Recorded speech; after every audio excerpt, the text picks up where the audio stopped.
Hello. तो good evening. चलिए, आज हमारा इकोनॉमिक सर्वे का जो इकोनॉमिक सर्वे है तो फर्स्ट लेक्चर है।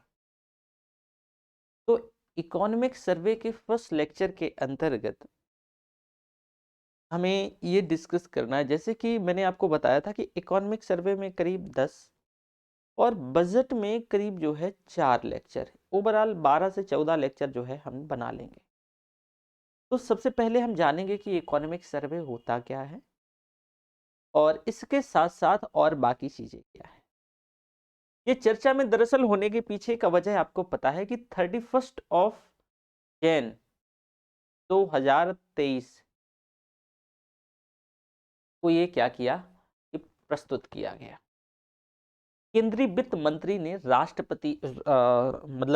मंत्री ने जो है राष्ट्रपति के अभिभाषण के बाद वित्त वर्ष 2022-23 के लिए इकोनॉमिक सर्वे जब राष्ट्रपति का अभिभाषण हो गया तो फाइनेंस मिनिस्टर निर्मला सीतारमण ने जो है इकोनॉमिक सर्वे पेश किया।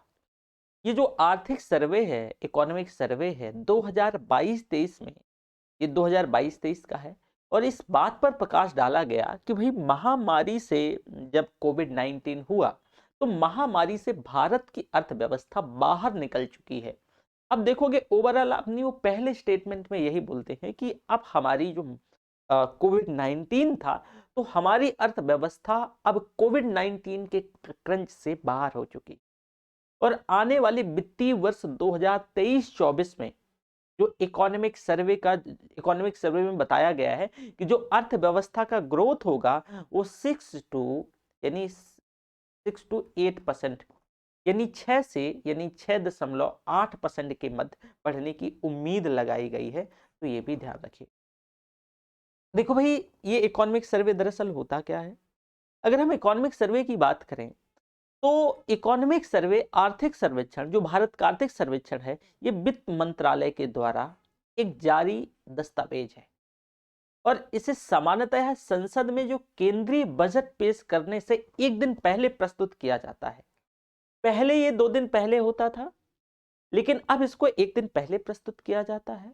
पहले ये 2 वॉल्यूम में आता था, 2 वॉल्यूम में, लेकिन अब ये एक ही वॉल्यूम में। तो अब आपके लिए भी और मेरे लिए भी, दोनों के लिए आसानी हो गई है। इसको जो चीफ इकोनॉमिक एडवाइजर हैं, यानी मुख्य आर्थिक सलाहकार के मार्गदर्शन में आर्थिक मामलों के विभाग यानी डिपार्टमेंट ऑफ इकोनॉमिक अफेयर्स के जो अर्थशास्त्र विभाग के द्वारा, इकोनॉमिक डिपार्टमेंट के द्वारा इसको तैयार किया जाता है। ये जो इकोनॉमिक सर्वे है ये पिछले 12 महीनों में, ध्यान से प्लीज फोकस दिस पॉइंट, मैं इसको हाईलाइट कर देता हूं। पिछले 12 महीनों में भारतीय अर्थव्यवस्था के विकास की समीक्षा करता है। मोस्ट इंपॉर्टेंट, अगर आपसे पूछा जाए कि दरअसल इकोनॉमिक सर्वे है क्या, तो लास्ट 12 मंथ में जो भारतीय अर्थव्यवस्था का जो डेवलपमेंट है उसकी समीक्षा करता है और साथ में चालू वित्त वर्ष यानी जो करंट ईयर्स है उसके लिए आर्थिक दृष्टिकोण प्रस्तुत करता है और यह भारतीय अर्थव्यवस्था की वर्तमान स्थिति को भी दर्शाता है कि भाई वर्तमान स्थिति क्या होगी।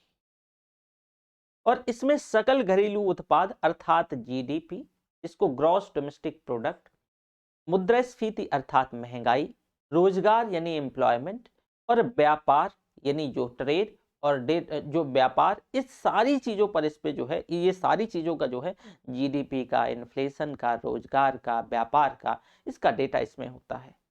भारत में वेरी फर्स्ट टाइम जो पहला जो आर्थिक सर्वे है वो 1950-51 में प्रस्तुत किया गया था और वर्ष 1964 तक इसको केंद्रीय बजट के साथ पेश किया जाता था। 1964 तक की कहानी है। इसके बाद इसको इससे जो है केंद्रीय बजट से इसको अलग कर दिया गया। अब केंद्रीय वित्त मंत्री ने राष्ट्रपति के अभिभाषण के बाद वर्ष 2022-23 के लिए इकोनॉमिक सर्वे दिया, पेश किया और इस इकोनॉमिक सर्वे में मैंने आपको बताया कि जो है ये कहा गया है कि जो भारत का जो ग्रोथ है वो 6 से 6.8 के आसपास रहेगा और भारत की अर्थव्यवस्था महामारी से बाहर निकल चुकी।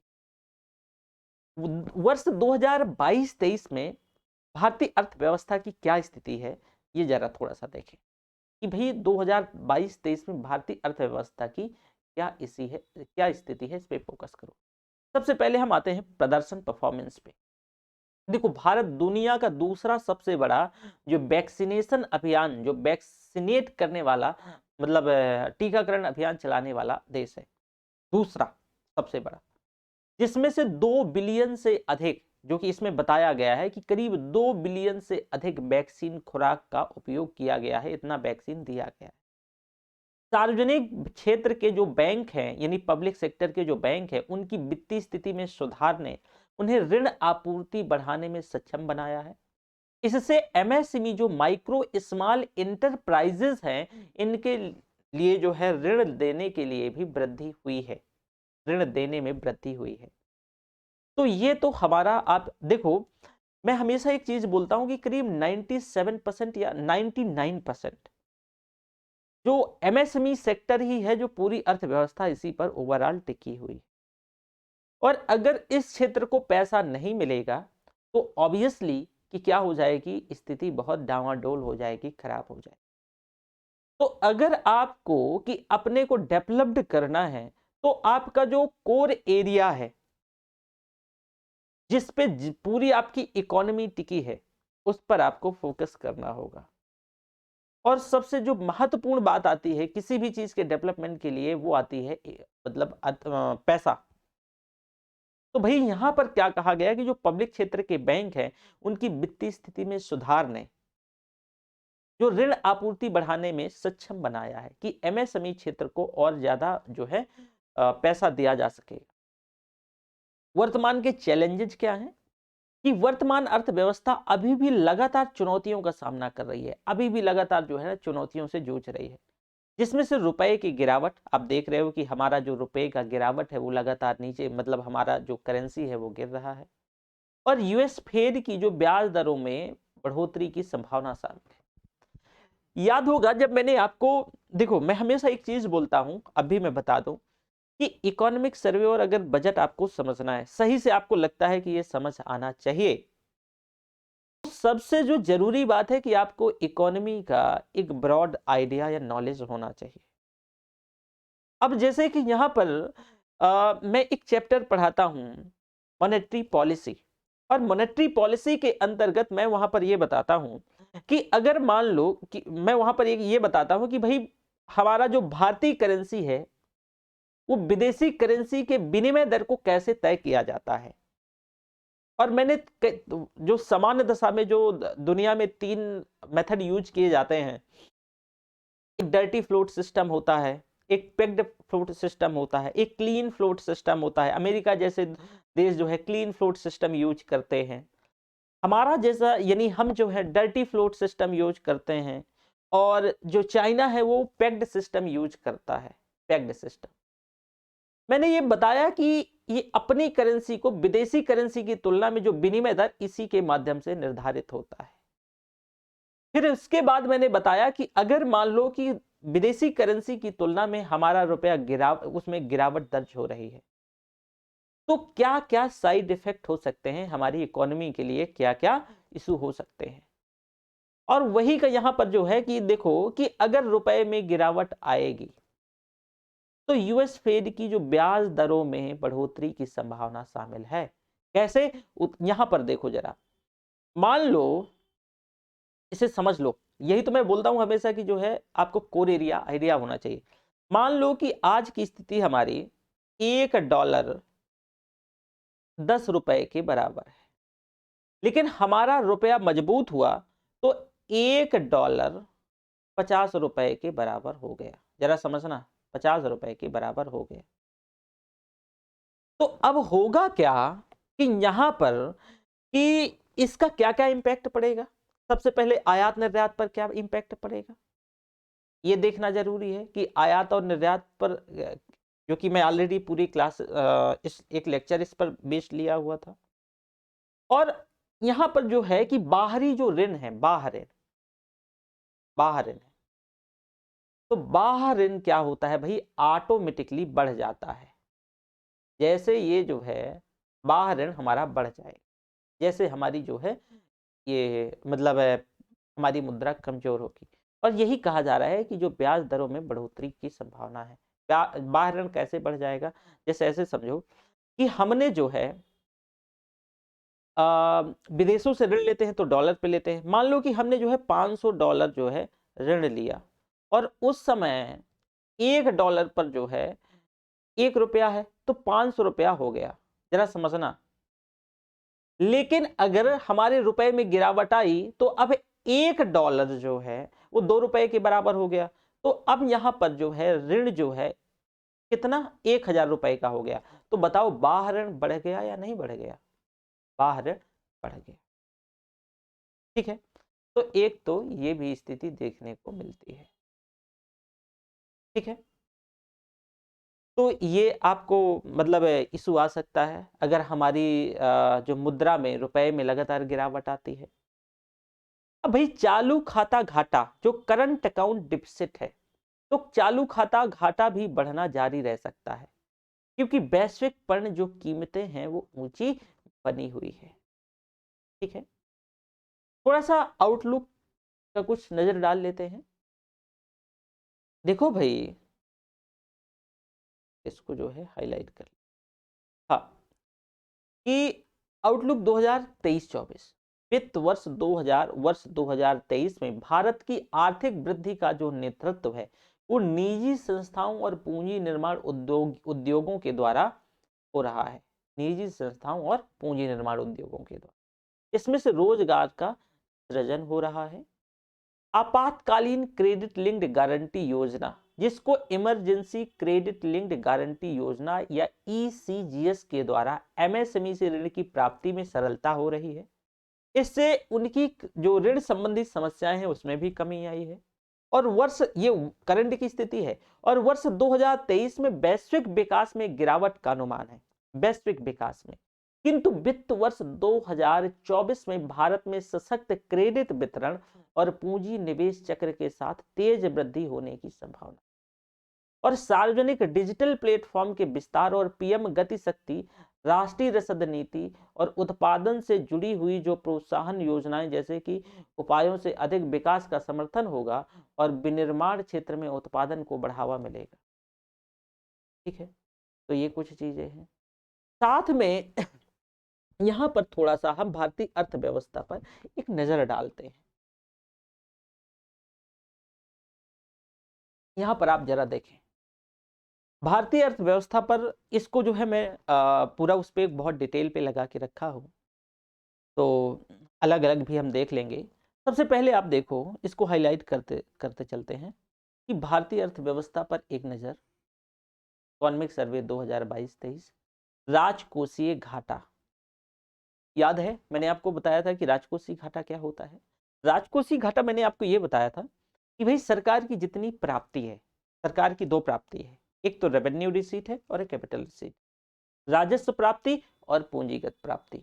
तो सरकार की जितनी प्राप्ति है, अगर उसकी प्राप्ति कम रह जाए उसके खर्चों में से, जो उसके खर्चे हैं, एक्सपेंसेस है, एक्सपेंडिचर है, अगर वो कम जो है, खर्चे ज्यादा हो जाए, प्राप्ति कम रह जाए, तो राजकोषीय घाटा निकल के आएगा। फॉर एग्जाम्पल ऐसे समझो कि प्राप्तियां सरकार की ₹100 की हैं और सरकार का जो व्यय है वो ₹150 का है, तो जो ₹50 का डिफरेंस है यही राजकोषीय घाटा है। अब इसमें एक नजर डाली गई है कि 2019-20 में जो एक्चुअल है वो 4.7% राजकोषीय घाटा रहा है। 2020-21 में जो एक्चुअल जो 9.2% रहा, उसके पीछे मैं बताया कि क्या वजह थी। इसके पीछे जो मुख्य वजह ये थी कोविड-19। फिर 2021-22 का जो संशोधित जो अनुमान रहा है वो 6.7 का रहा है। इसके बाद 2022-23 में जो बजट अनुमान 6.4 का। मुद्रास्फीति की बात करें तो मुद्रास्फीति में एक होता है WPI, एक होता है CPI, कंज्यूमर प्राइस इंडेक्स, और जो है होलसेल प्राइस इंडेक्स। तो उपभोक्ता मूल्य सूचकांक ये थोड़ा सा देखते हैं, और फिर थोक मूल्य सूचकांक भी। देखो ये उपभोक्ता मूल्य सूचकांक है 2019-20 में 4.8% रहा, मतलब जो औसत परसेंटेज है। 2020-21 में ये 6.2%। अब जरा सोचो ऐसा क्यों हुआ होगा। देखो इसके पीछे ये थी वजह थी कि यहाँ पर जो है अचानक से, क्योंकि प्रोडक्शन हो नहीं रहा था, कोविड-19 के चलते क्या हुआ कि लग गया था लॉकडाउन, और लॉकडाउन लगने से प्रोडक्शन हो नहीं रहा था, मांग लगातार बढ़ती ही जा रही थी, खास करके हेल्थ सेक्टर में बहुत ज्यादा मांग बढ़ी। तो इसके चलते हेल्थ सेक्टर में जब मांग बढ़ी, तो यहां पर आपने देखा कि इसके चलते मुद्रास्फीति, क्योंकि सप्लाई प्रॉपर थी नहीं, तो मुद्रास्फीति गई। ठीक है, इसके बाद 2021-22 में ये घट के 5.5 रही, फिर थोड़ा सा जो है ऊपर फिर गई 2022-23 में 6.8%। ये तो इसका जो है उपभोक्ता मूल्य सूचकांक सीपीआई है। इंटरेस्टिंग बात बताऊं, जो इस समय जो सीपीआई है, तो सीपीआई को आधार बना के मॉनेटरी पॉलिसी, जो मतलब ये मुख्य मुद्रास्फीति को मापने का मुख्य सूचकांक है। दोनों सूचकांक जारी होते हैं, पर इसी को आधार बना करके मॉनेटरी पॉलिसी जारी करी जाती है। तो सीपीआई अब जो है प्रमुख आधार है, ये ध्यान रखिएगा। ठीक है, इसका आपने स्टैटिक्स देखा। अब जो डब्ल्यूपीआई, ये डब्ल्यूपीआई बहुत तेजी से बढ़ी थी।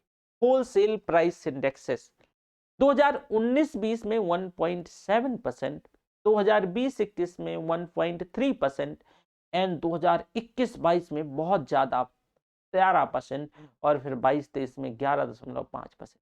और जो महंगाई से आप रो रहे थे, उसका एक ये भी वजह था।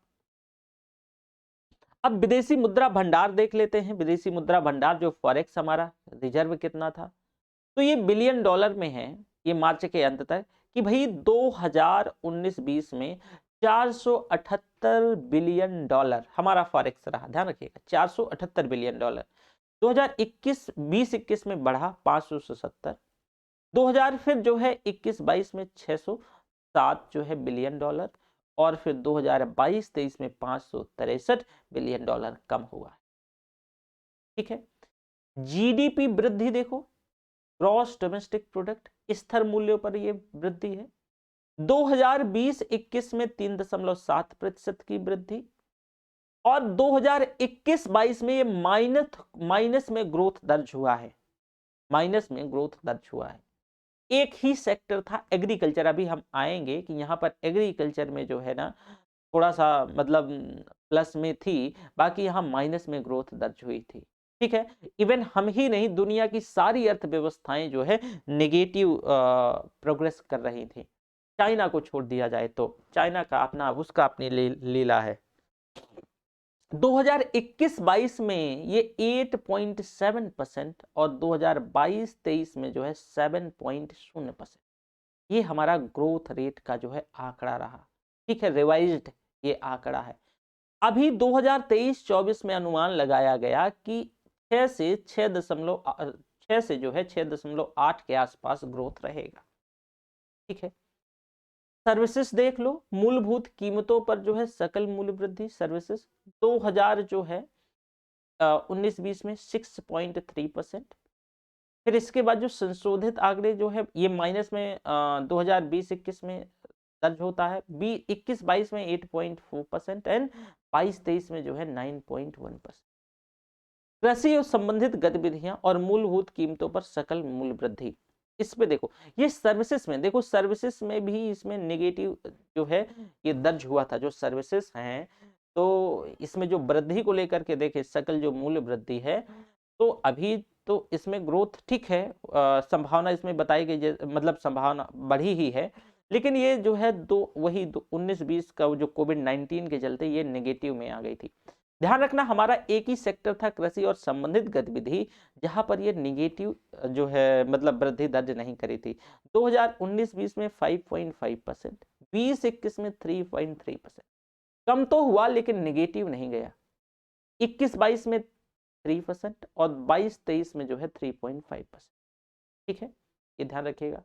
औद्योगिक वृद्धि दर की अगर हम बात करें मूलभूत कीमतों पर, तो 18-19 में ये माइनस में दर्ज हुआ, फिर 20-21 में अगेन माइनस में, 20-21-22 में जो है ये आप देखो तो ये आपका 10.3% से वृद्धि, और फिर 22-23 में जो है जो रिवाइज्ड आंकड़े 4.5%। ठीक है, इसके साथ यहाँ पर आप देखें कि इकोनॉमिक सर्वे, आर्थिक सर्वेक्षण, कृषि और संबंधित गतिविधि, मूलभूत कीमतों पर, तो यहाँ पर आंकड़ा मेंशन है, वही मैंने अभी आपको बताया, एक फुल स्क्रीन पर आंकड़ा जो है मेंशन किया गया है। यहाँ पर आप देख सकते हैं कि 2019-20 में जो आंकड़े वो 5.5% की वृद्धि देखने को मिलती है कृषि क्षेत्र में। 2020-21 में जो 20-21 है तो 3.3% संशोधित आंकड़े। 21-22 में जो अनंतिम आंकड़े 3.0% और जो है 22-23 में जो है अग्रिम अनुमान जो है 3.5% ये रहा। तो कृषि और संबंधित राजकोषीय घाटा, ये मैंने ऑलरेडी आपको बताया कि राजकोषीय घाटा क्या रहा है। ठीक है, तो ये भी ध्यान रखिएगा, ये आपका जो है राजकोषीय घाटा रहा है, ध्यान दीजिएगा। ठीक है, तो ये बताने की जरूरत नहीं है। इस समय जो ये बजट अनुमान है 2022-23 में 6 पॉइंट जो है 4% रहने का। और फिस्कल कंसोली जो राजकोषीय सुदृढ़ीकरण का स्वर्णिम नियम क्या कहता है, वेज मीन्स एंड एडवांस। अगर आपको ये राजकोषीय घाटा समझना है और उसके साथ साथ हमें जो कुछ हमारे रिकमेंडेशंस भी रहे हैं, ठीक है, तो जैसे कि फिस्कल कंसोलिडेशन, राजकोषीय सुदृढ़ीकरण का स्वर्णिम नियम क्या कहता है कि राजकोषीय घाटे को कब तक कम करके रखना है और आप कितना कम करके लाना है, और जो है राजस्व घाटे को कितना कम करना है। तो 2021-22 में जो ये संशोधित रिवाइज्ड आंकड़ा 7.5% 6.7% का था। 20-21 में एक्चुअल जो आंकड़ा था वो 9.2% का।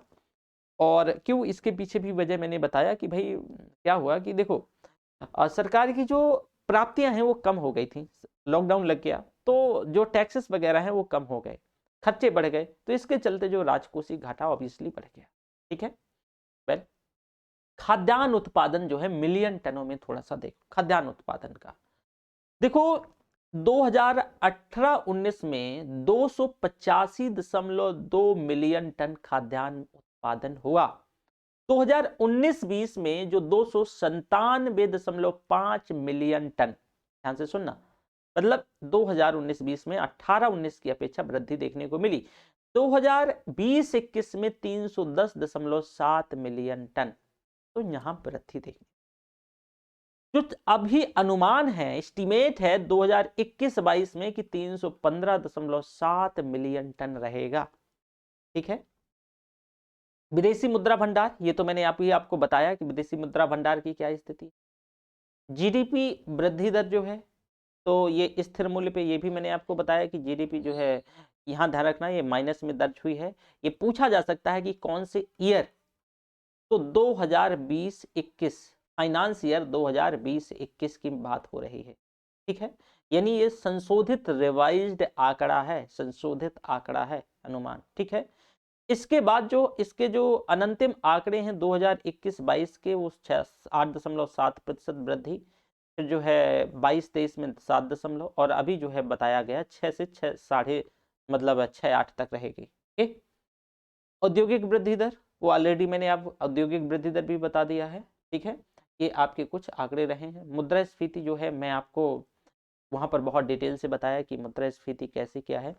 ये पूरे आंकड़े जो है फुल स्क्रीन पे इस वजह से लगा दिया है कि थोड़ा सा बेहतर। हाँ, शीर्ष प्रेषण प्राप्त करता, प्रेशर रेमिटेंसेस, तो शीर्ष जो प्रेषण प्राप्त करता 2022 के दौरान जो इसमें से कौन कौन मतलब कितना किसको मिला, भारत जो है टॉप पे रहा और इसको 100 बिलियन अमेरिकी डॉलर प्रेषण रेमिटेंसेस मिला। प्रेषण जानते हो ना कि हमारे जो व्यक्ति हैं जो विदेशों में जाके काम कर रहे हैं तो अपने घर पैसा रुपया भेजते हैं, वही जो है रेमिटेंसेस है, प्रेषण।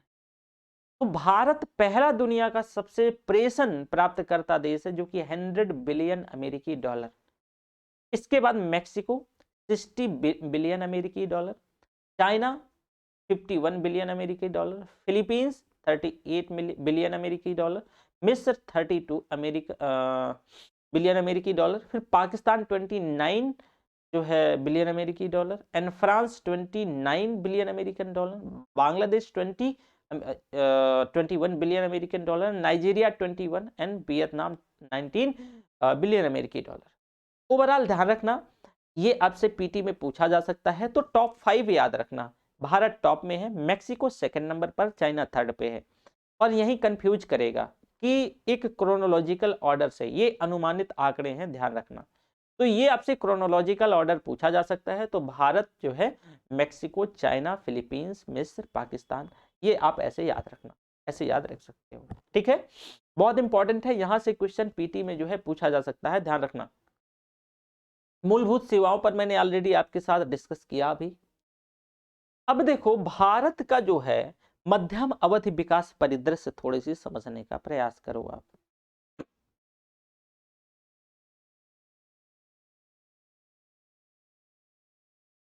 भारत का मध्यम अवधि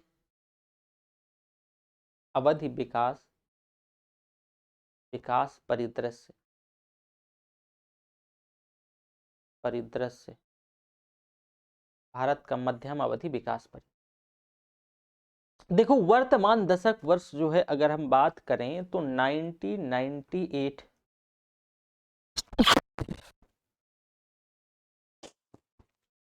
बहुत ज्यादा जुकाम है तो इसके चलते जो है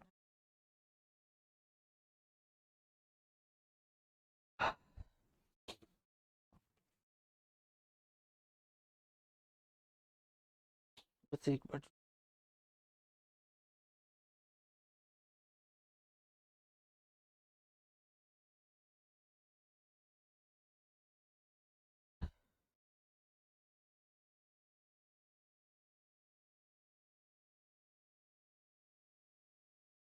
हाँ, ठीक है, तो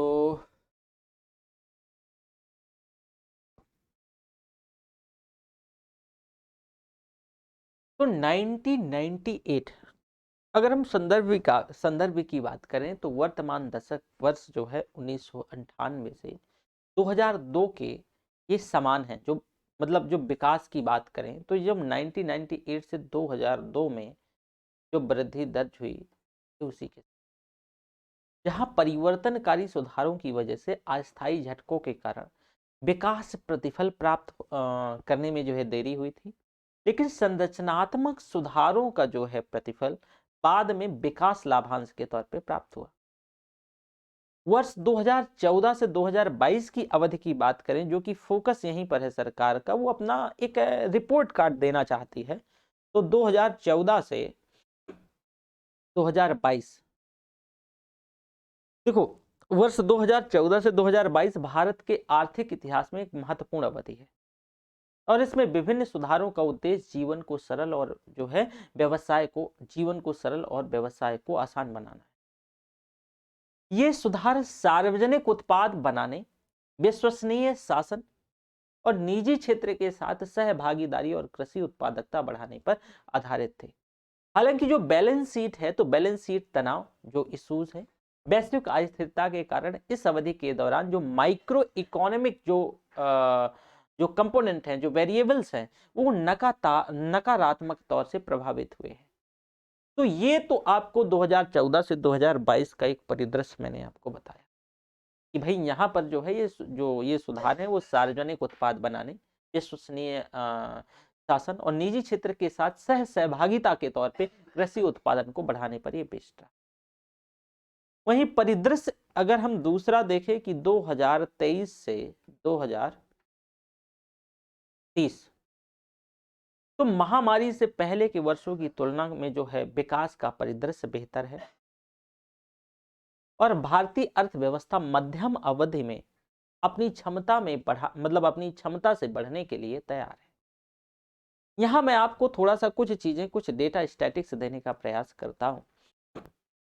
एक तरफ 1998 से 2002, एक तरफ 2014 से अब जो है 2022,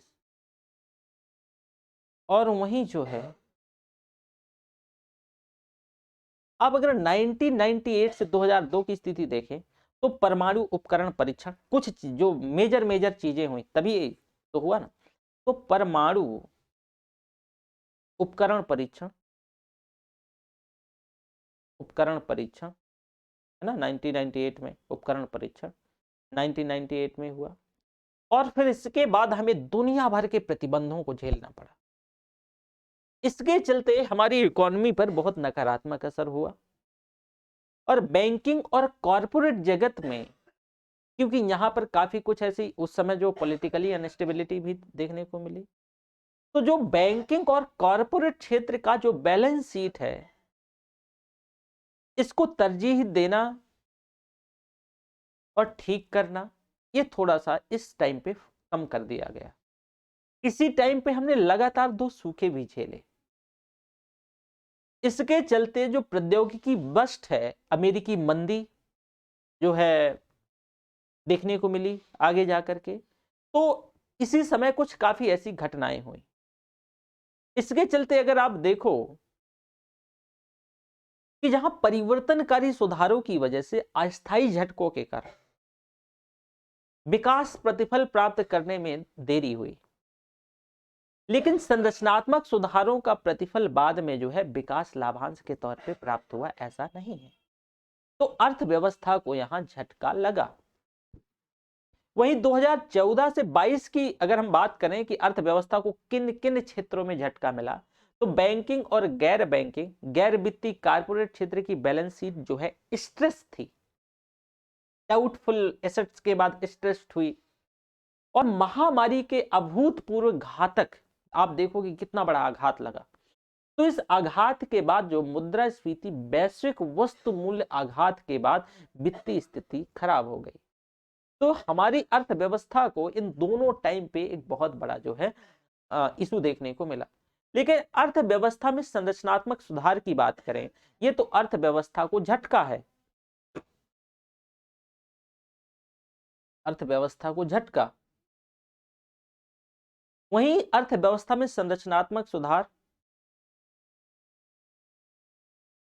अर्थव्यवस्था में संरचनात्मक सुधार, संरचनात्मक सुधार अगर यहां बात करें तो ब्याज दर जो है विनियमन, यहां पर जो ब्याज दर विनियमन, ब्याज दर विनियमन, ब्याज दर विनियमन, निजीकरण, बैंकों के लिए संपत्ति वसूली, बैंकों के लिए संपत्ति वसूली, बैंकों के लिए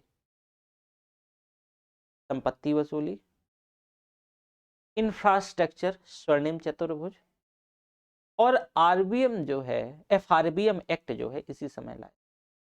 तो इस समय अर्थव्यवस्था में कुछ संरचनात्मक सुधार देखने को मिले कि ये दौर था 98 से 2002, यानी जो 4-5 सालों का, कि इसमें जो ब्याज दर में विनियमन का एक बात किया गया। इसी समय प्राइवेटाइजेशन, बैंकों के लिए संपत्ति वसूली, और इंफ्रास्ट्रक्चर, स्वर्णिम चतुर्भुज और एफआरबीएम एक्ट। यहां क्या देखने को मिला, यहां पर एक अनूठी पहचान मिलती है हमारी अर्थव्यवस्था। और यहां पर हमने वित्तीय समावेशन पर बहुत फोकस किया। वित्तीय समावेशन मतलब, वित्तीय समावेशन का मतलब कि अर्थव्यवस्था में जो है सॉरी सभी लोगों को जो वित्तीय संस्थानों से, बैंकिंग या जो अन्य वित्तीय संस्थानों से जोड़ना। जीएसटी औपचारिकता की ओर जो है जीएसटी लाया गया। और दिवालियापन और दिवालियापन संहिता, इंसॉल्वेंसी एंड बैंक्रप्सी कोड, अर्थव्यवस्था में संरचनात्मक सुधार के तौर पे देख सकते।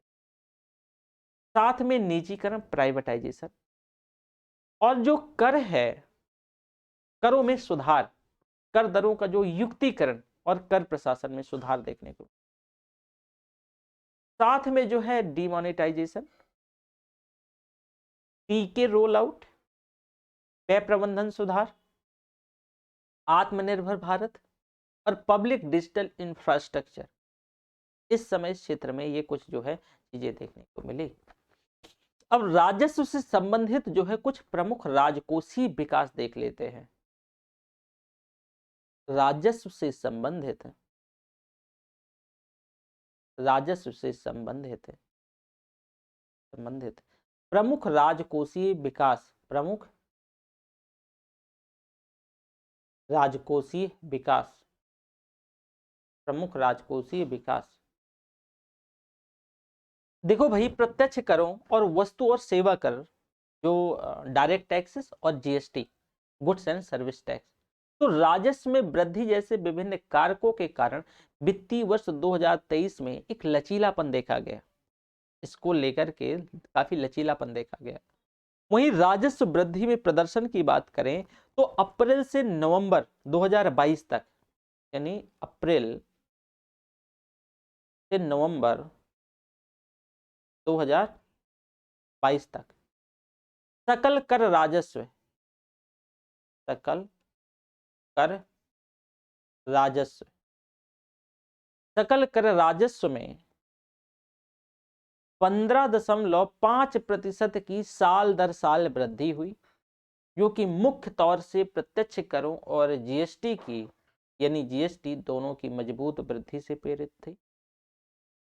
जीएसटी ने खुद को केंद्र और राज्य सरकारों के लिए राजस्व के एक महत्वपूर्ण स्रोत के तौर पे स्थापित किया है, जैसा कि अप्रैल से दिसंबर 2022 तक जो है 24.8% की सालाना वृद्धि जो है प्रदर्शित हुई है।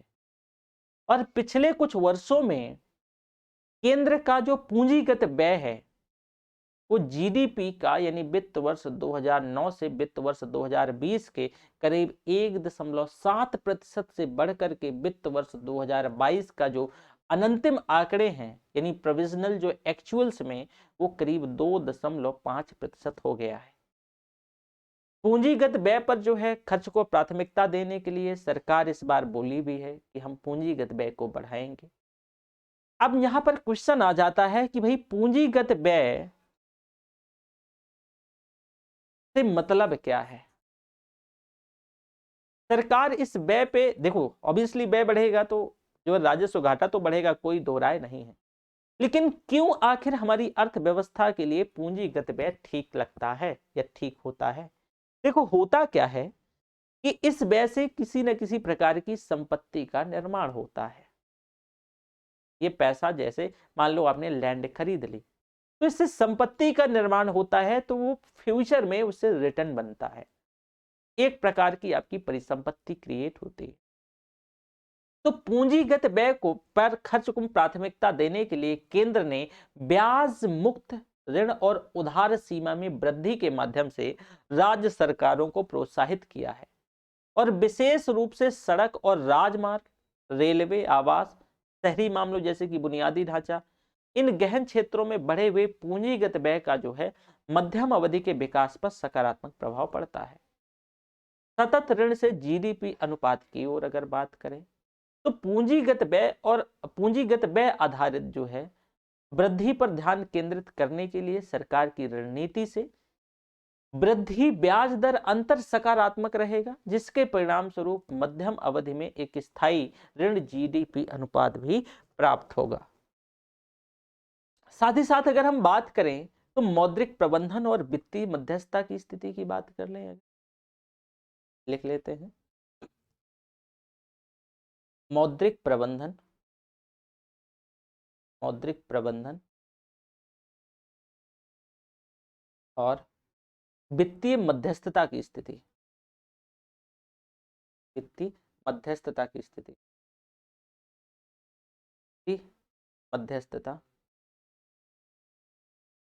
मध्यस्थता की स्थिति। देखो भैया, भारतीय रिजर्व बैंक ने, आरबीआई ने अप्रैल 2022 में अपना जो है सख्त मौद्रिक चक्र शुरू किया है। 2022 में अपना सख्त यानी मौद्रिक चक्र शुरू, तब से उन्होंने रेपो दर में, जो रेपो रेट है, तो रेपो दर में 225 बेसिस पॉइंट बीपीस आधार दर, यानी 2.25% आप कह लो, इसमें वृद्धि करी है। This is a most important. इससे अधिक तरलता में कमी आई है। क्या होगा कि ऑब्वियसली अगर ये बढ़ेगा रेपो रेट। तो तरलता कम होगी, तो जो अधिशेष तरलता थी उसमें कमी आई है। रेपो दर, ये मैं मान के चलता हूं कि रेपो दर आप जानते होंगे, ये बताने की जरूरत नहीं है, या थोड़ा सा बता देता हूं। रेपो दर वो दर होता है जिससे जरूरत पड़ने पर शॉर्ट टर्म के लिए आरबीआई से बैंक पैसा लेते हैं, जिस दर पर, उसको रेपो दर कहते हैं। और सोचो कि अगर ये दर बढ़ेगा तो आरबीआई बैंकों को महंगे में क्या करेगी कि पैसा देगी। अगर ये दर बढ़ेगा तो आरबीआई से बैंकों को महंगे में ऋण मिलेगा, महंगा ऋण मिलेगा। ऑब्वियसली जब बैंकों को ऋण महंगा मिलेगा तो बैंक भी तो मार्केट में इसको महंगा करेंगे, तो लोग इससे लेने में कतराएंगे, दूर भागेंगे। जब लोग लेने से कतराएंगे तो क्या होगा कि तरलता में कमी आएगी, तरलता में कमी आएगी। तो यही देखा गया। अब वित्तीय संस्थानों की बैलेंस शीट में सुधार देखने को मिला, जिससे उनके लिए पैसा उधार देना आसान हो जाएगा। अगर उनकी बैलेंस शीट सुधरेगी तो पैसा पंप करना, फंड करना आसान हो जाएगा। ये अनुमान लगाया गया कि निजी पूंजीगत व्यय में वृद्धि क्रेडिट वृद्धि में विस्तार का समर्थन जारी रखेगी। इससे एक नकारात्मक निवेश चक्र जो है शुरू होगा इससे, और सकारात्मक नॉट नकारात्मक। ठीक है, क्यों? क्योंकि देखो, अगर निजी पूंजीगत व्यय में जो है जो वृद्धि क्रेडिट वृद्धि में विस्तार का समर्थन होगा, पैसा बढ़ेगा, तो ऑब्वियसली सकारात्मक निवेश चक्र क्या होगा, शुरू होगा। थोड़ा सा प्रदर्शन और वृद्धि की अगर बात कर लें, प्रदर्शन और वृद्धि, देखो भैया, एससीबी यानी अनुसूचित वाणिज्यिक बैंक, जो कॉमर्शियल बैंक्स हैं, जो शेड्यूल्ड कॉमर्शियल बैंक हैं, तो इनका जो सकल घरेलू जो एनपीए है, यानी ग्रॉस एनपीए है, जो सकल गैर निष्पादित परिसंपत्ति बोलेंगे, सकल घरेलू नहीं बोलेंगे, यानी ग्रॉस एनपीए कहते हैं टोटल एनपीए, यानी जी एनपीए। तो ग्रॉस जो है टोटल एनपीए, तो इसका मतलब जो सकल गैर निष्पादित परिसंपत्ति अनुपात 5.0 से शून्य के तौर पे ये 7 वर्ष के निचले स्तर पर है, काफी कम है। मतलब कि जितना ऋण दिया गया है वो 5 पॉइंट यानी अनुपात जो है 5% से भी कम। क्योंकि पूंजी से जोखिम हरित संपत्ति अनुपात जो CRAR है वो 16% बना हुआ है, जो कैपिटल एडिक्वेसी रेशियो है वो 16%। वित्त वर्ष 2022 में insolvency and bankruptcy code IBC के माध्यम से रिकवरी दर अन्य माध्यमों की तुलना में सबसे अधिक थी, जो कि एससीबी के प्रति सकारात्मक रुझान दर्शाती है। इसके साथ साथ वर्ष 2022-23 में कीमतें और मुद्रास्फीति पे थोड़ा सा बात कर लेते हैं। वर्ष 2022-23 में 22-23 में कीमतें कीमतें और मुद्रास्फीति नियंत्रित,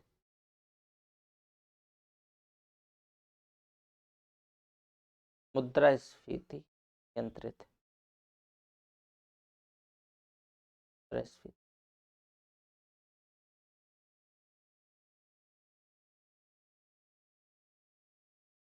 जरा समझ।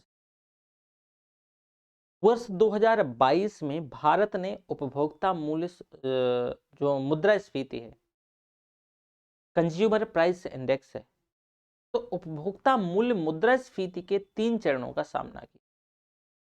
पहले चरण के दौरान जनवरी से अप्रैल तक रूस और यूक्रेन के बीच जो है वार चलता रहा, और इसके चलते कुछ मतलब आप देखेंगे कि जो आपूर्ति है वो बाधित हुई वस्तु और सेवाओं की, और इसके चलते भी महंगाई देखने को मिली। तो एक तो ये वजह रहा।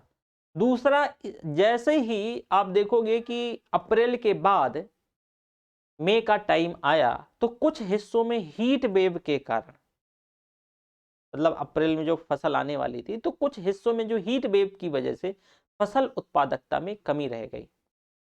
इसकी वजह से जो मुद्रास्फीति है वो 7.8% पर पहुंच गई।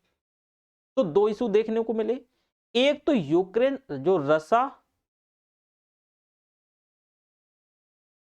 और जो यूक्रेन का वार था, और दूसरा कि हीट वेव का जो है, तो इससे जो है उत्पादकता यानी अनाज दब गया। होता क्या है मैं आपको बताता हूँ। हीट वेव का दरअसल, मैं एक किसान फैमिली से आता हूँ तो इसका असर मैं बताता हूँ। बेटा हुआ क्या कि देखो पूरा चक्र बताता हूँ, यहाँ पर सिर्फ हीट वेव लिख देने से और बता देने से ये चीज नहीं समझ आएगी। याद होगा पिछले वर्ष जो है यानी दिसंबर और जनवरी वाला जो टाइम था, इस समय हो गई बरसात। ध्यान से सुनना। तो जो रबी फसल है वो ओवरऑल 7 दिन या 10 दिन के आसपास पिछड़ गई। क्यों? क्योंकि जो खेत बने हुए पड़े थे वहां बहुत तेजी से बारिश हो गई, तो वहां पर बुआई संभव नहीं हो पाई। जब तक खेत में जो है खेत बुआई लायक हुए 6-7 दिन का लगभग टाइम निकल गया। और हमारे यहाँ कहा जाता है कि अगर कोई व्यक्ति 3 दिन आषाढ़ में, किसान फैमिलियों में कहा जाता है कि 13 कार्तिक 3 आषाढ़, अगर 13 दिन कार्तिक में और 3 दिन आषाढ़ में अगर किसान चूक गया तो वह किसान साल भर नहीं उभर पाता है। दरअसल यहां पर ऐसा हुआ कि ये 7 दिन का करीब जो है 10 दिन तक आप मानो कि ये पीछे हो गए। पूरे देश में लगभग बारिश हुई। और जब ऐसा हुआ तो लेट बोआ जाएगा। अब फसल का एक टाइम होता है, चक्र होता है कि भाई 90 दिन में, जैसे गेहूं मान लो कि 90 दिन में, 120 दिन में, ऐसा एक चक्र होता है। अब अप्रैल आते आते, जब अप्रैल का टाइम था, अप्रैल आते आते बहुत लू चलने लगती है, खास करके यूपी वाले, जो यूपी में ठीक है, पश्चिमी यूपी और जो जहां मतलब फसल का, तो लू चलने लगती है। अब ये दाना जो परिपक्व नहीं हो पाया था तो इस हीट वेव के चलते दाना दब गया, और इसके चलते जो प्रोडक्शन में जो है असर देखने को मिला। ये बात तो चलो इकोनॉमिक सर्वे में सरकार ने बताया। ये बात मेरे पिताजी और मेरे मामा जी, मेरे मामा जी जो है मंडी में मतलब मंडी में जो है उनका वर्क रहता है, तो उनने बताया कि इस साल का जो दाना है वो बेटा दबा हुआ बहुत आ रहा है। मेरे पिताजी ने भी बताया जब थ्रेसिंग हो रही थी, तो जब थ्रेसिंग होती है तो दाना अगर दबा, जैसे गेहूं का है या फिर चने का है, तो दबा हुआ होता है, तो ये कहा जाता है कि अच्छा दाना दब गया है। उसकी और भी वजह हो सकती है, लेकिन ये हीट वेव भी एक वजह थी। ठीक है, तो दरअसल ये वजह थी।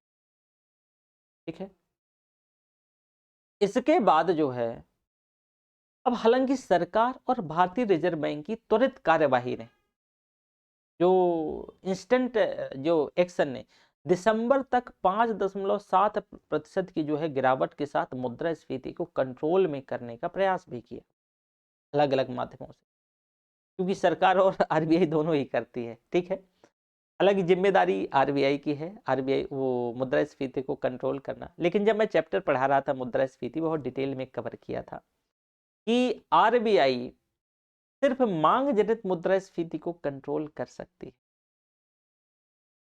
लेकिन जो लागत जनित मुद्रास्फीति या संरचनात्मक मुद्रास्फीति है, जैसे कि ब्लैक मार्केटिंग, होर्डिंग, कार्टिलाइजेशन, व्यवसायी समूहीकरण, इसको सरकार ही कंट्रोल कर सकती है। ये तीनों प्रक्रियाएं अवैध हैं और इस पर सरकार की नजर होती है। तो जिम्मेदारी सामान्य दशा में आरबीआई की होती है मुद्रास्फीति को कंट्रोल करना, लेकिन अकेले आरबीआई कंट्रोल नहीं कर सकती है। आरबीआई का पूर्वानुमान की अगर हम बात करें कि वर्ष 2022-23 के दौरान भारत में सामाजिक बुनियादी ढांचे और रोजगार की स्थिति पे थोड़ा सा हम बात करें, लेकिन उससे पहले आरबीआई का थोड़ा सा पूर्वानुमान देखो। आरबीआई ने निकट भविष्य में अनाज, मसाले, दूध। इसके लिए उच्च घरेलू कीमतों का अनुमान लगाया और मुख्य तौर से आपूर्ति की कमी और बढ़ती फीड लागत के कारण जो है इस पर नजर रखने की बात कही। साथ में बदलती जलवायु भी विश्व भर में जो है उच्च खाद्य कीमतों के जोखिम को बढ़ा रही है। जो जलवायु के चलते देखो, जैसे अभी अभी मेरे पिताजी ऐसे ही बोल रहे थे, जब ये बरसात चालू हो रही थी, लगा कि ज्यादा बरसात हो जाएगी, तो पिताजी ने कहा कि अगर देखो बहुत ज्यादा बरसात हो जाती है तो बहुत नुकसान हो जाएगा। हमने पूछा क्यों, तो बोले, और हुआ भी कुछ थोड़ा बहुत, जैसे कुछ खेतों में। एक और इंटरेस्टिंग बात बता दूं कि मेरे जो चाचा है, मतलब मेरे चाचा जी, वो बोल, एक हमारा एक पुरवा है। पुरवा मतलब होता है कि गांव से बाहर एक घर होता है जो उसमें से ट्यूबवेल वगैरह ये सारी चीजें होती हैं। तो वहां पर मेरा एक चक है, मतलब खेत का। और रात में क्या होता है कि पानी चला दिया जाता है और खेत समतल है तो वहां छोड़ दिया जाता है। हुआ क्या वहां पर, वो जो पूर्वा में मैंने आपको बताया कि उनने पाइप बोले कि कट गया है या जो भी हो गया है, तो वो पानी जो है रात भर मटर में फैलता रहा, रात भर पानी। और एक ट्यूबवेल जो है 2.5-3 इंच पानी देता है, 3 इंच, 3 इंच, 3.5 इंच, मतलब बहुत ज़्यादा पानी हो जाता है। तो कितना पानी निकलता है, 3 इंच 4 इंच पानी देता है। हुआ क्या कि पूरे उस चक पे मतलब पानी ही पानी हो गया जो मटर में। वो मटर ठीक दूसरे दिन सूख के क्या हो गया, खराब हो गया। ये तो मैन मेड डिजास्टर था मेरे लिए। लेकिन एक जो है नेचुरल डिजास्टर, कि अगर जो है पानी, मान लो कि जैसे कि अचानक से बरसात हो जाए इस समय, तो ऑब्वियसली क्या हो जाएगी, फसल खराब होगी, तो उच्च कीमतों का खतरा बढ़ जाएगा, तो मुद्रास्फीति का इशू बढ़ जाता है। मैं हमेशा देखो बोलता हूं कि जब तक आप इकोनॉमिक सर्वे नहीं समझ सकते हैं, जब तक आप इकोनॉमी को नहीं पढ़े हों, क्योंकि इकोनॉमिक सर्वे में वही बात है, मुद्रास्फीति की बात है, मॉनेटरी पॉलिसी की बात है, रेपो रेट की बात है, रोजगार की बात है, सामाजिक बुनियादी ढांचे की बात है। कैसे बिना इसके समझ, तो इस वजह से इकोनॉमी समझना जरूरी हो जाता है। चलो, वर्ष 2022-23 के दौरान, 2022-23 के दौरान भारत में सामाजिक बुनियादी ढांचे और रोजगार की स्थिति।